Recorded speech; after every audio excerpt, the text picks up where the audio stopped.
देवव्रत ने समस्त वृद्ध मंत्रियों को बुलाया और भी विशिष्ट अधिकारियों को, क्योंकि युवराज पद पर हैं, और बिना सूचना के अपने पिता के सारथी को लेकर वहां पहुंचे निषाद के घर में।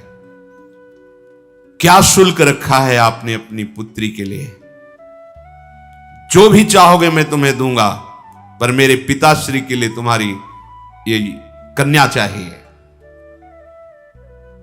महाराज, वो तो स्पष्ट मैंने कह दिया था कि हमारी पुत्री के गर्भ से जो पुत्र होगा वही राज सिंहासन पर बैठेगा। बस अगर ये बात आप पूर्ण कर लें तो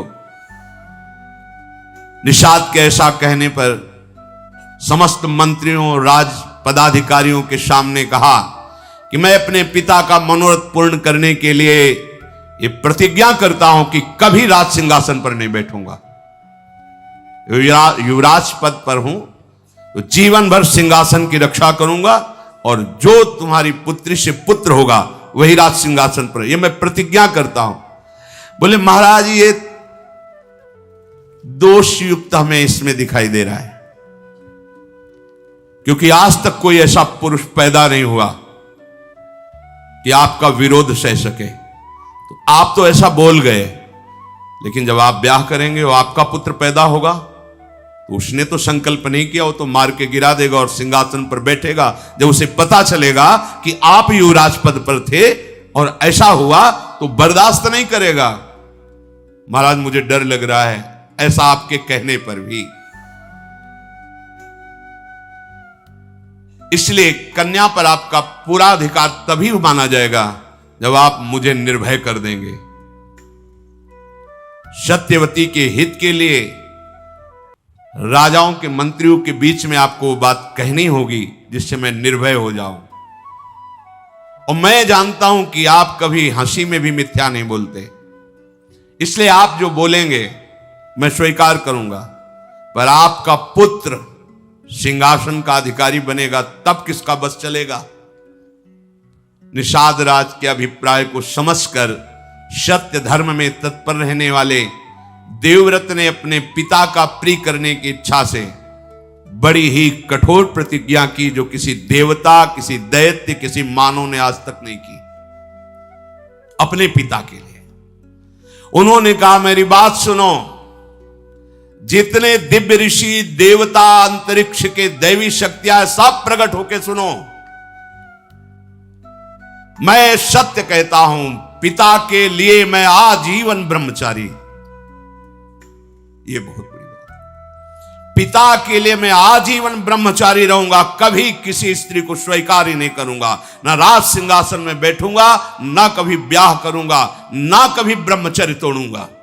भीष्म प्रतिज्ञा इसे कहते हैं। समस्त देवी देवता, ऋषि मुनि इसके साक्षी बने कि आज अभी तक तो ब्रह्मचारी है, आजीवन ब्रह्मचर्य रहूंगा, कभी राज सिंहासन पर नहीं बैठूंगा, अपने पिता के सुख के लिए। महाराज, जे ही भीष्म जी ने आजीवन अखंड ब्रह्मचर्य के व्रत की प्रतिज्ञा की, तो बड़े बड़े ऋषि मुनि देवता सब, ततो अंतरिक्ष अप्सरसो देवा सप्त ऋषि गणास तथा अव्यवर्षंत कुसुमैर भीष्मोप्यमिति चाब्रवन।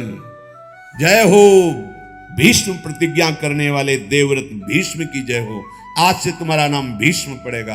और पुष्पों की वर्षा ऋषियों ने, देवताओं ने, अप्सराओं ने की। ये भयंकर प्रतिज्ञा आज तक किसी ने नहीं की, भीष्म जी ने। इसलिए आज से तुम्हारा नाम भीष्म पड़ेगा। अब तो कोई शब्द ही नहीं रह गया था। निषाद कन्या से बोले, मां रथ पर विराजमान हुई, रथ पर बैठा करके ले चले। उन सत्यवती जी को जब महाराज शांतन के समीप लाए तो जैसे मछली को जल में छोड़ दे तो नवीन प्राण आ जाते हैं, ऐसे देखकर। पर आश्चर्यचकित होकर के बोले, जिसे मैं नहीं ला पाया उसे तुम कैसे ले आए? राजमंत्रियों ने बताया, महाराज ऐसी इन्होंने प्रतिज्ञा कर ली आंखों में अश्रु आ गए शांतनु जी। मेरे लिए इतना बड़ा त्याग, जाओ मैं आशीर्वाद देता हूं। मृत्यु तुम्हारे वश में होगी, जो त्रिभुवन को वश में रखती है मृत्यु, वो तुम्हारे वश में होगी। जब चाहोगे तब शरीर छोड़ोगे, नहीं चाहोगे तो तुम्हारे शरीर को मृत्यु स्पर्श ही नहीं कर सकती। मृत्यु विजयी स्वच्छंद मृत्यु का वरदान दिया। नते मृत्यु प्रभाविता यावत जीवित मिच्छसी त्वत्तो हनुज्ञाम संप्राप्य मृत्यु प्रभविता नग। हे पुत्र, जब तक तुम नहीं चाहोगे तब तक तुम्हारे शरीर को मृत्यु छू ही नहीं सकती। मृत्यु विजयी होने का वरदान महाराज शांतनु ने दिया। सत्यवती जी महातपस्वी चेदिराज वसु की पुत्री हैं। पालन निषाद राज ने किया। शांतनु ने ज्योतिषाचार्यों से जान करके कि ये विशुद्ध वसु की कन्या है, शास्त्रीय विधि से विवाह किया। महल में विराजमान हुए। कुछ काल के पश्चात सत्यवती जी के गर्भ से शांतनु का बुद्धिमान पुत्र चित्रांगद प्रकट हुआ, जिसका नाम चित्रांगद रखा गया। बड़ा ही पराक्रमी, श्रेष्ठ पुरुषों में सम्माननीय। शांतनु ने फिर दूसरा पुत्र प्रकट किया, जिसका नाम विचित्रवीर्य हुआ। चित्रांगद और विचित्रवीर्य और भीष्म जी, गंगा से भीष्म जी और सत्यवती से चित्रांगद और विचित्रवीर्य महाराज शांतनु के प्रकट हुए। अभी विचित्रवीर्य यौवन अवस्था को भी नहीं प्राप्त हुए थे। महाराज शांतनु भगवत चिंतन करते हुए अपने शरीर को पूर्ण किया, अर्थात उनकी जीवन लीला समाप्त हुई। शांतनु के शरीर छोड़ने के बाद सारा का सारा भार भीष्म जी के ऊपर, क्योंकि अभी बालक ही थे। सत्यवती जी से सम्मति लेकर शत्रुओं का दमन करने वाले भीष्म जी ने चित्रांगद को राज्य पर बिठाया, राज सिंहासन पर चित्रांगद नवीन अवस्था थी, इसलिए वह अभिमान को शासन में नहीं कर पाए, क्योंकि ऋषि कुल में तो रहे नहीं, राजमहल में रहे तो इतना अभिमान बढ़ गया था कि जो भी सामने बात करता, हस्तिनापुर के और संरक्षक भीष्म जी, वो सबका अपमान करके व्यवहार करते। और भीष्म जितने महान होते हुए बस इतना ही कह देते थे कि नहीं, वत्स, सम्मान पूर्वक व्यवहार करना चाहिए, क्योंकि राजा पद पे हैं तो डांट नहीं सकते, पहले जाके सर झुकाना होगा। कोई भी मनुष्य हो, देवता हो, असुर हो, सबका आक्षेप करना, सबको अपमानित करना, चित्रांगद ने अपना ऐसा स्वभाव। तो एक गंधर्वराज का नाम था चित्रांगद, गंधर्वों का राजा था। वो एक बार सभा में आया, कहा राजकुमार मेरे जैसा कोई नाम धारण करे तो उसको मेरे से युद्ध करना होगा, मेरे पर विजयी हो तभी वो चित्रांगद नाम धारण कर सकता है, अन्यथा नहीं। मेरा नाम चित्रांगद है, मैं गंधर्वराज हूं, तुम्हें युद्ध के लिए ललकारता हूं। और धर्म ये कहता है जिसके लिए युद्ध ललकार हो वही लड़ेगा, ऐसा नहीं कि भीष्म जी लड़ लें।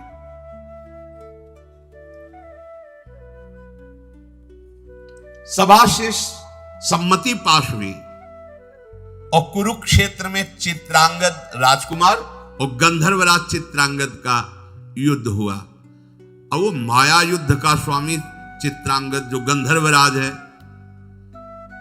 मार डाला चित्रांगद राजकुमार को। कुछ नहीं कर सकते, क्योंकि द्वंद्व युद्ध है। ऐसा नहीं कि उसमें बचाव पक्ष या भीष्म जी अस्त्र चला दे, नहीं, धर्म कहता है ऐसा। अगर द्वंद्व युद्ध में जिसको ललकारा गया है और उसने ललकार स्वीकार किए तो वही निर्णय करेगा। वो मारे गए। अब तो हस्तिनापुर में बड़ी शोक की लहर छा गई। चित्रांगद के मारे जाने पर शांतनु भीष्म जी ने उनकी अंत्येष्टि क्रिया कराई। विचित्रवीर अभी बालक ही थे, पर सत्यवती जी से सलाह करके मंत्रियों से उनको राज सिंहासन पर अभिषेक किया, राजा के पद पर विराजमान किया। भीष्म जी आज्ञा के अधीन रह करके सिंहासन की पूर्ण रक्षा, बैठे केवल वो बालक ही तो है।